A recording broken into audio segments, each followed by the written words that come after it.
Canada ਦੇ ਮੰਤਰੀ ਦੇ ਵੱਲੋਂ ਅਮਿਤ ਸ਼ਾਹ ਤੇ ਇਲਜ਼ਾਮਾਂ ਤੋਂ ਬਾਅਦ ਭਾਰਤ ਦਾ ਪਲਟਵਾਰ ਆਇਆ ਹੈ ਤਾਂ ਭਾਰਤ ਨੇ ਕੈਨੇਡੀਅਨ ਮੰਤਰੀ ਦੇ ਵੱਲੋਂ ਲਗਾਏ ਇਲਜ਼ਾਮਾਂ ਨੂੰ ਖਾਰਜ ਕਰ ਦਿੱਤਾ ਹੈ। ਕੈਨੇਡਾ ਦੇ ਹਾਈ ਕਮਿਸ਼ਨਰ ਨੂੰ ਤਲਬ ਕਰਕੇ ਵਿਰੋਧ ਜਤਾਇਆ ਗਿਆ ਹੈ। ਗ੍ਰਹਿ ਮੰਤਰੀ ਤੇ ਲਗਾਏ ਗਏ ਇਲਜ਼ਾਮ ਬੇਤੁਕੇ ਅਤੇ ਬੇਬੁਨਿਆਦ ਨੇ, ਭਾਰਤ ਨੇ ਕਹਿ ਦਿੱਤਾ ਤਾਂ ਭਾਰਤ ਨੂੰ ਬਦਨਾਮ ਕਰਨ ਦੀ ਕੋਸ਼ਿਸ਼ ਕੀਤੀ ਜਾ ਰਹੀ ਹੈ। ਭਾਰਤ ਦਾ ਇਹ ਕਹਿਣਾ ਹੈ ਕੈਨੇਡਾ ਦੇ ਇਲਜ਼ਾਮਾਂ ਨਾਲ ਦੁਵੱਲੇ ਸੰਬੰਧਾਂ ਤੇ ਅਸਰ ਪਵੇਗਾ।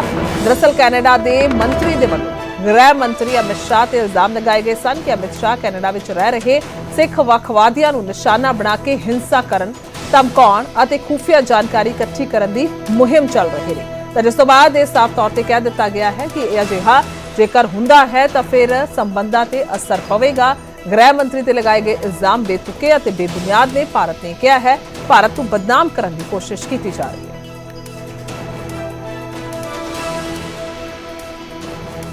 ਦੱਸਿए कि बेहद ज्यादा इस वेले तलखी कैनेडा और भारत के विचकार नजर आ रही है इस मुद्दे को लेकर। हमने कल कनाडा के उच्चायोग यानी दूतावास के प्रतिनिधि को समन किया था। 29 अक्टूबर 2024 को ओटावा में सार्वजनिक सुरक्षा और राष्ट्रीय सुरक्षा पर स्थायी समिति कार्यवाही के संदर्भ में एक राजनयिक नोट उस प्रतिनिधि को सौंपा गया है। उस नोट में बताया गया कि भारत सरकार उप मंत्री डेविड मॉरिसन द्वारा समिति के समक्ष भारत के केंद्रीय गृह मंत्री के बारे में व्यक्त किए गए अनर्गल और निराधार संदर्भों को कड़े से कड़ा विरोध करती है। कनाडा के उच्च अधिकारी भारत को बदनाम करने और अन्य देशों को प्रभावित करने की एक सुविचारित रणनीति के तहत जानबूझकर अंतर्राष्ट्रीय मीडिया को निराधार आक्षेप लीक करते हैं।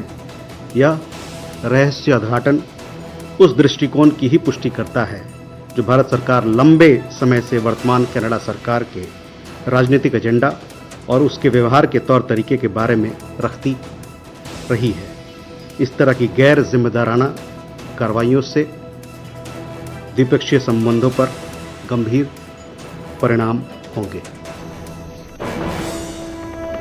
ਤਾਂ ਕੂਟਨੀਤਿਕ ਵਿਵਾਦ ਦੇ ਵਿਚਾਲੇ ਭਾਰਤ ਦਾ ਕੈਨੇਡਾ ਤੇ ਗੰਭੀਰ ਇਲਜ਼ਾਮ ਵੀ ਸਾਹਮਣੇ ਆਇਆ ਹੈ। ਕੈਨੇਡਾ ਵਿੱਚ ਭਾਰਤੀ ਡਿਪਲੋਮੈਟਸ ਦੇ ਫੋਨ ਟੈਪ ਕੀਤੇ ਜਾ ਰਹੇ ਨੇ ਤਾਂ MEA ਦੇ ਵੱਲੋਂ ਇਹ ਕਿਹਾ ਗਿਆ ਸਾਰੇ ਡਿਪਲੋਮੈਟਸ ਦੇ ਕਮਿਊਨੀਕੇਸ਼ਨ ਦੇ ਵਿੱਚ ਵਿਘਨ ਦੀ ਕੋਸ਼ਿਸ਼ ਹੋ ਰਹੀ ਹੈ, ਉਹਨਾਂ ਨੇ ਕਿਹਾ ਹੈ। ਔਰ ਫੋਨ ਟੈਪ ਨੂੰ ਲੈ ਕੇ ਭਾਰਤ ਨੇ ਟਰੂਡੋ ਸਰਕਾਰ ਦੇ ਅੱਗੇ ਵਿਰੋਧ ਜ਼ਾਹਿਰ ਕੀਤਾ ਹੈ ਤਾਂ ਕੈਨੇਡਾ ਕਿਸੇ ਵੀ ਤਰ੍ਹਾਂ ਫੋਨ ਟੈਪ ਦੇ ਕਦਮ ਨੂੰ ਜਾਇਜ਼ ਨਹੀਂ ਠਹਿਰਾ ਸਕਦਾ।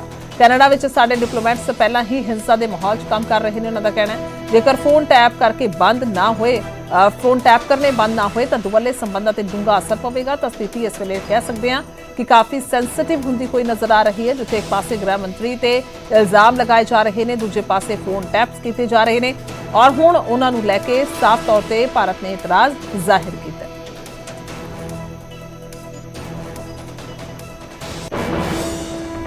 Some of our consular officials were recently informed by the Canadian government that they have been and continued to be under audio and video surveillance. Their communications have also been intercepted. We have formally protested to the Canadian government as we deem these actions to be a flagrant violation of relevant diplomatic and consular conventions. By citing technicalities, the Canadian government cannot justify the fact that it is indulging in harassment and intimidation. Our diplomatic and consular personnel are already functioning in an environment of extremism and violence. This action of the Canadian government aggravates the situation and is incompatible with established diplomatic norms and practices.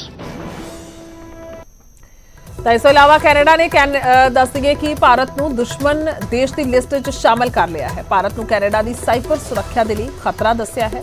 Graphic ਦੇ ਜ਼ਰੀਏ ਦੱਸ ਰਹੇ ਹਾਂ ਕਿ ਕਿਸ ਤਰੀਕੇ ਦੇ ਨਾਲ ਦੁਸ਼ਮਣੀ ਦੀ ਲਕੀਰ ਖਿੱਚੀ ਗਈ ਹੈ।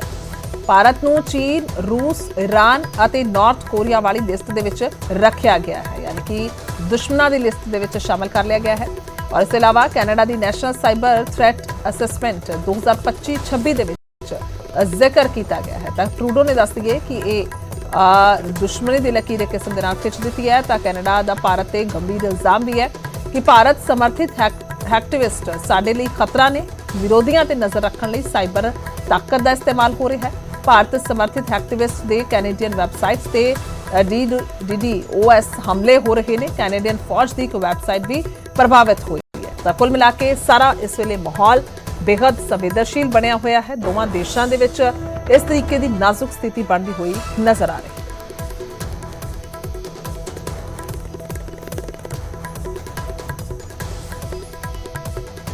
ਹਾਲਾਂਕਿ ਸਭ ਦੇ ਵਿਚਾਲੇ ਟਰੂਡੋ ਤੇ ਇਲਜ਼ਾਮ ਲੱਗ ਰਹੇ ਨੇ ਔਰ ਕਿਹਾ ਜਾ ਰਿਹਾ ਹੈ ਕਿ ਸਿਰਫ ਆਪਣੀ ਸਿਆਸਤ ਦੇ ਲਈ ਇਹਨਾਂ ਦੇ ਵੱਲੋਂ ਅਜਿਹਾ ਕੀਤਾ ਜਾ ਰਿਹਾ ਹੈ। ऑब्वियसली इंडिया का मोटिव है वसुदैव कुटुंबकम, सो आइडियली हमें सबके साथ बहुत प्यार से रहना चाहिए एंड मेरे हिसाब से इसको जल्दी से जल्दी सॉर्ट आउट करके पीस मेंटेन करना चाहिए। मैं समझता हूँ ये बहुत ही गंभीर और चिंता का विषय है। पिछले काफ़ी लंबे समय से कनाडा और इंडिया के संबंध बहुत अच्छे हैं, इसलिए पंजाब के लोगों ने, पंजाबी लोगों ने कनाडा को चुना और वहाँ जाकर के काफ़ी लोग, लाखों के लोग गिनती में लोग वहाँ कनाडा में बसे हैं और आज वो सिटीजन बने हुए हैं और बहुत तरक्की की है। और पिछले कुछ समय से जो हालात बिगड़ रहे हैं कनाडा के और इंडिया के, इसमें सभी लोगों की बहुत चिंता बढ़ी हुई है। खास करके पंजाब के लोगों की और पंजाबियों की चिंता तो बहुत ज़्यादा बढ़ी हुई है, क्योंकि कनाडा को मिनी पंजाब बोला जाता है और हिंदुस्तान में पंजाब जो है, पंजाब का सूबा जो है वो पंजाबियों का घर है। तो मैं समझता हूँ ये जो मसला खड़ा किया गया है, पहले इनके राजनीतिक लोग कूट राजनीतिक थे, डिप्लोमेट, उनको वापस बुलाया गया है। अभी और मसला गंभीर होता जा रहा है। तो जो दोनों के देशों में हित में नहीं है, दोनों देश इसमें जितनी जल्दी हो सकती है इसको ख़त्म करें और आपस में मिल बैठ के। मैं दोनों प्राइम मिनिस्टर को बेनती करता हूँ, श्रोमणी गुरुद्वारा प्रबंधक कमेटी की तरफ से बेनती करता हूँ कि आपसी जो रिश्ते हैं उनको सुधारो और दोनों प्राइम मिनिस्टर बैठ के जल्दी तो जल्दी बैठ के इन जो विवाद चल रहा है उसको ख़त्म किया जाए।